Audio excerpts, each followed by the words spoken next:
Hello dear viewers, and welcome back to our channel where we pull back the velvet curtains on the monarchy's most tantalizing intrigues.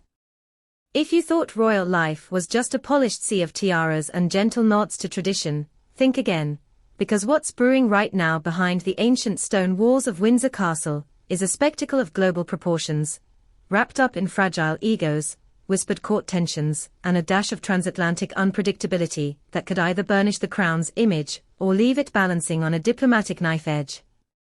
So grab your tea, or your brandy, you might need it, because what's just been confirmed has every palace insider, foreign office mandarin, and quite frankly the entire tabloid ecosystem positively humming.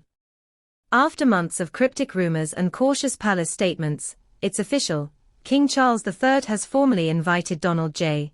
Trump and his famously inscrutable wife Melania for a state visit to the United Kingdom this coming September, spanning from the 17th to the 19th in the year 2025.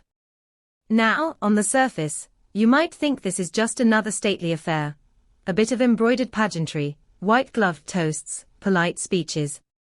But oh, how wrong you'd be. Because the undercurrents swirling beneath this invitation are anything but ordinary. This is about more than gold-plated cutlery and horse-drawn coaches.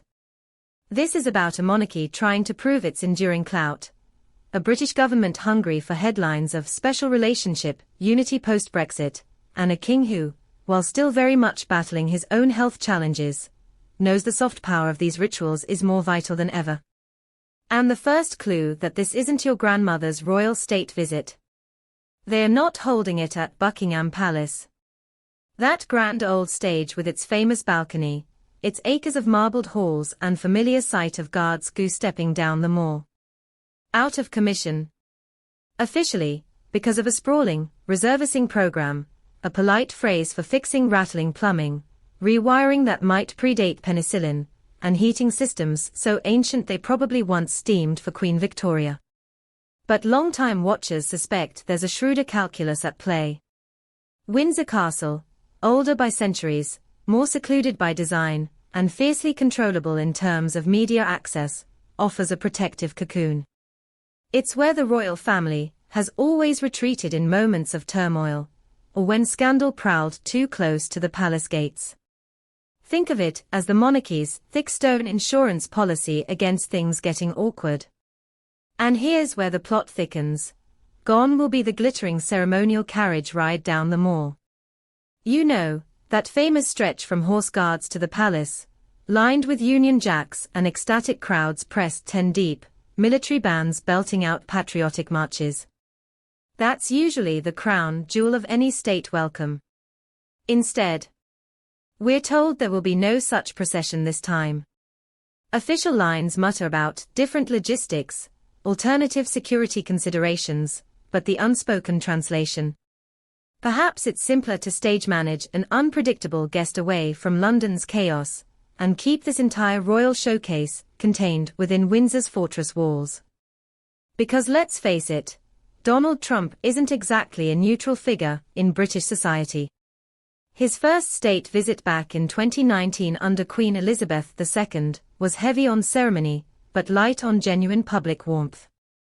There were anti-Trump protests, just blocks from Buckingham Palace. Giant blimps of him in diaper caricature floated above Parliament Square.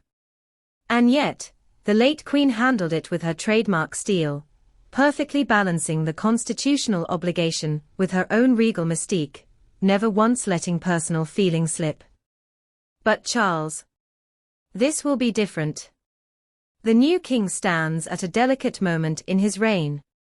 His cancer treatments, carefully worded by palace physicians as going well, still cast a long, anxious shadow. Every fresh photograph is scrutinized for signs of frailty, a thinner hand, a tired step.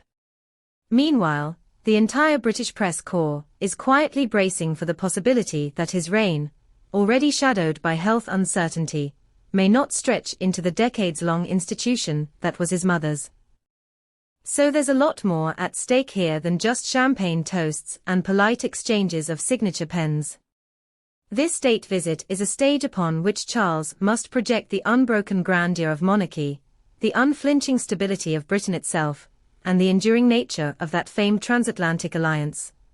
All while privately navigating a body still fighting its own war. And of course, hovering just behind the royal curtains are William and Catherine, whose own trajectory is a story inside a story. Insiders say William has been stepping deeper into planning meetings, gently taking on more of the ceremonial load. Catherine, still recovering her health after her own devastating cancer ordeal, remains a question mark. Will she appear in radiant gowns at the state banquet, a living symbol of continuity and charm? Or will the palace keep her role more limited, protecting her as she rebuilds strength? A few palace whisperers hint that she might make one carefully orchestrated appearance, enough to reassure the public and reinforce the Wales family's central role in the monarchy's next act. And here's a detail that's pure royal gold: before all this was cemented, there was nearly a very different scene. Quiet proposals were floated for Charles to host a private summer get-together with Trump at Balmoral Castle in Scotland, that sprawling estate where the royals hunt deer, picnic on the heather, and historically escape the press. It would have been a cozy affair, less diplomatic rigmarole, more fireside chats, and awkward tartan photo ops. But that was scrapped. Whitehall strategists apparently decided the bigger play was to showcase the enduring grandeur of Britain's monarchy, with the full formal stagecraft, dinners, guards of honor, Windsor's cavernous St. George's Hall gleaming under candlelight.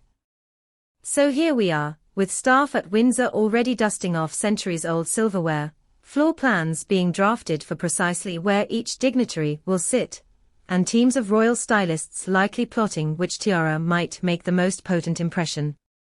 Meanwhile, security planners are drawing up complex, near-military operations to shepherd the Trumps from airfields to castle gates without incident. And don't think for a second that any of this is casual.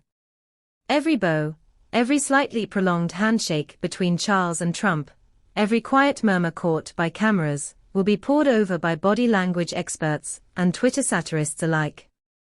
A single awkward glance could spawn memes within minutes, overshadowing whatever carefully worded trade agreement or joint statement the governments hope to highlight.